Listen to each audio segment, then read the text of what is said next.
Hello, ladies and gentlemen. It's Wednesday. It's August 3rd. Excuse me. It's 2011, and this is Day 9 Daily number 334.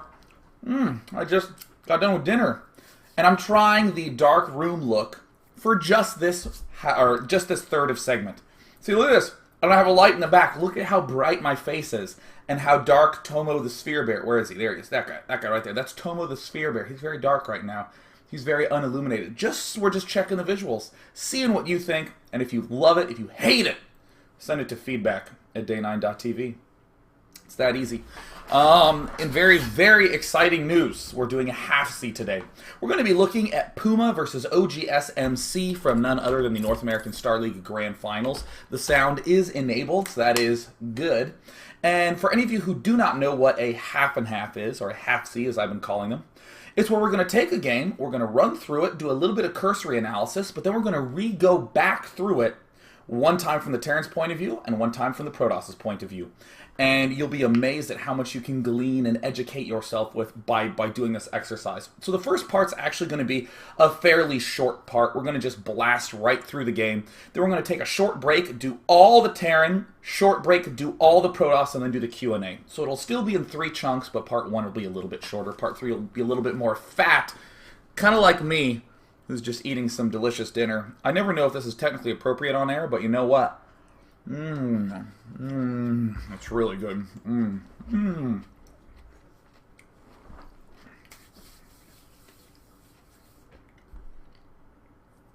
very exciting news, next week I will be casting the North American Blizzard Invitational with JP McDaniel.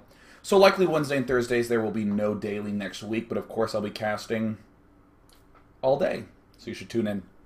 Let's go ahead and jump into the game. We'll do the Fun Day Monday announcements and all that good fancy jazz at a later point in time. And what we're going to do is we're going to be going through this game at a little bit of warp speed. Oh my gosh, you see? Do you see the health bars up? You see these guys? I'll give you a hint as to why those health bars were on. It's because I was playing some mono battles last night, and I'm really, really bad at mono battles. I think we're like 2 and 5 or something. But of course, Puma with the GL Obama, all that good jazz. This is, I don't remember which game this was. This was early in their series. No, I actually think this is game 1 between oGsMC and Puma in their best of 7. Again, the map is going to be Metalopolis. And what we're doing in this first half is we're going to be watching this replay relatively fast. Times 2 seems fine. Generally, we do this at times 4. But we're going to watch through it and just get a good sense of what these players are doing and try to develop a lot of questions for ourselves. We're also going to be doing this on Thursday, or as some like to call it, tomorrow. So we will see TSL Puma going for his fast gassiness. We will see oGsMC going for his fast gassiness. And in this period of time where there's nothing particularly noteworthy going on, I wanted to say that for the After Hours Gaming League Week 5, I'm going to be live casting Google versus Yelp right after this daily. So if you're watching live, it'll be on at 8:30 Pacific. If you're watching on the archives, then it's already on the archives, so you should go watch it. Baha! So there we do see the good old production of Marines and the factory in the corner. Finally now we're starting to get some deviation.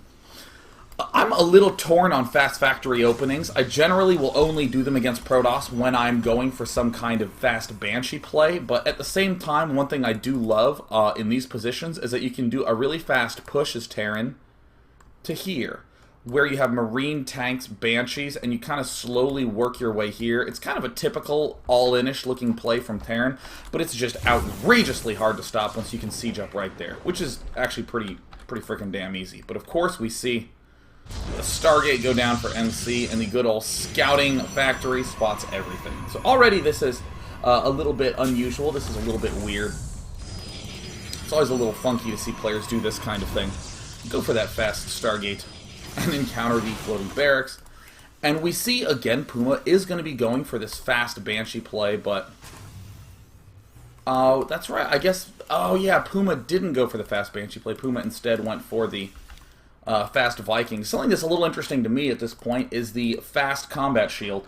In a typical game, it's very easy to kind of blow past this, right? It's kind of easy to just skip this part. I'm I'm just going to close a window here. Sorry about that. It's very easy to kind of look at this combat shield and just sort of... Yeah, okay, I guess he got combat shield early. But these are the sort of things that we're going to really, really, really look for again. We're really going to look for hardcore when we go back through from the Terran's point of view. So we see Puma now getting Phoenixed away. Everything's looking so good. This is actually quite interesting to me to see the combat shield nab that early on. And of course the Viking is not actually that surprising to me, because if our opponent did go for a whole bunch of Void Rays, we would we'd want to have that Viking up. Now from the Protoss point of view, I have not talked as much. We've just seen Phoenixes pop out. We've seen expansion pop out after this. I guess the Phoenix makes sense because it lets us scout a little bit. Again, there's those all-ins, the tank, marine, Banshee play, which can be so unbelievably freaking annoying. I cannot tell you how annoying that play can be. But we're obviously quite well defended against that. And I would honestly describe the Terran situation as looking pretty standard at this point. I mean, to have our 3 barracks up, to have our 2 command centers in the main, and to be sort of waiting till we feel comfortable. Now, Protoss, a question I want to ask myself when I go back through the analysis is, what is Protoss's next step, and when is Protoss's first big attack?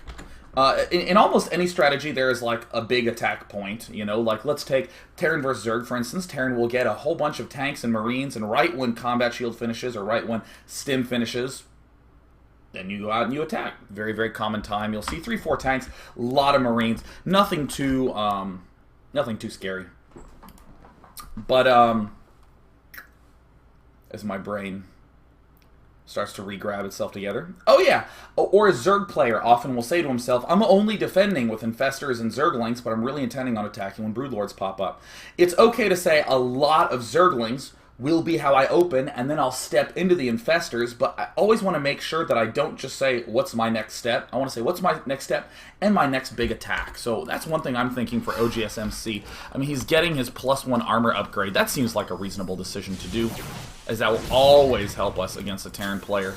But when are you intending on attacking? For Puma, this seems like a pretty decent spot to be doing some attacking. There we also see 2 gateways now coming in, etc., etc., etc. More geysers incoming. Terran's making, I would say, a pretty typically timed attack. It's a little weird because we're up against this Phoenix play, but oGsMC seems to have his timings down pretty darn solid. This is a very late Twilight Council, though. This is something that I would kind of wonder about. I'm going to be speeding it up a little bit because we do want to hop into halves 2 and 3. I guess I should say thirds, 2 and 3, so we can really focus on the analysis. This is something that I'm always curious, and I always want to think a lot about. What do I do with these Phoenixes? Do I do harassment like this as much as possible? Do I scout as much as possible? Do I want to stay here on this side to try to prevent drops? Because as we see, the instant these Phoenixes get on the wrong side, the drop's going to happen. More gateways incoming from MC. Zealot leg speed. Is this one of those games where the drop killed off the Zealot leg speed at the last second? That happened twice during the finals. Definitely did not happen in this game. Third base now incoming for MC. And Puma was one of the players that I really was interested in terms of the style, because look at this, 3 barracks with reactor. This is something that will happen a lot when you're watching a game really, really quickly. There will be a huge gut question that comes out. For me, I'm just going, holy shit, 3 reactors. This is a great moment in time where you just go, oh, wow, that's big. It's very easy to get absorbed in the little details. I personally am very guilty of that. So that's why I started making myself analyze replays in this style, where I just went fast through a game. And I was like, wow, these 4 things really stick out for Terran. Man, he did not expand for the longest time. Or, holy cow, look at how many Marines he's building. He only has 2 barracks with these freaking green things. Tech labs, like, only 3? That's so unusual. Look at the unit counting station. 30 Marines, 10 Marauders, and 3 Ghosts. That's so uncommon.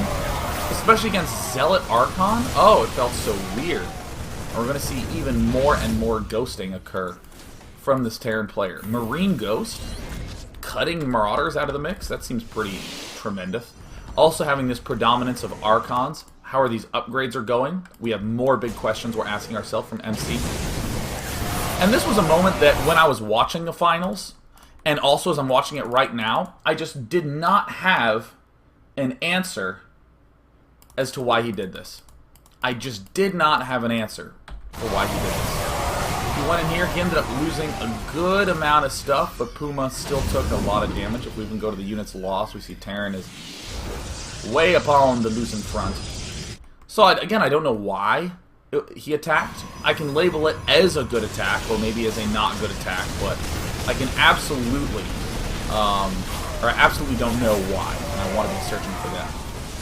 The Devil Robo facility seems like a pretty typical thing. Well, our upgrades seem a little bit behind as Puma. Also, our additional barracks seem a little bit behind. These, I think, maybe we could have gotten earlier. Just asking questions, asking. The game only lasts for a little bit longer. And at this point, I was actually pretty sure that Puma was going to win. Or, excuse me, I was actually pretty sure that MC was going to win. I mean, MC is ahead on food. He has this huge, badass army, this Zealot Archon mix, and a lot of Archons. And then the unthinkable occurs. This huge push happens. And the amount of EMPs he gets off is astounding. And the Marine count was so shocking to me. Because when the game suddenly ended here, yeah, look at this. He's even just dropping a freaking mule right in the middle there.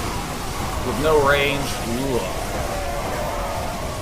And of course, another question that stuck out in my mind is the fact that these Colossi seem just a few seconds too late.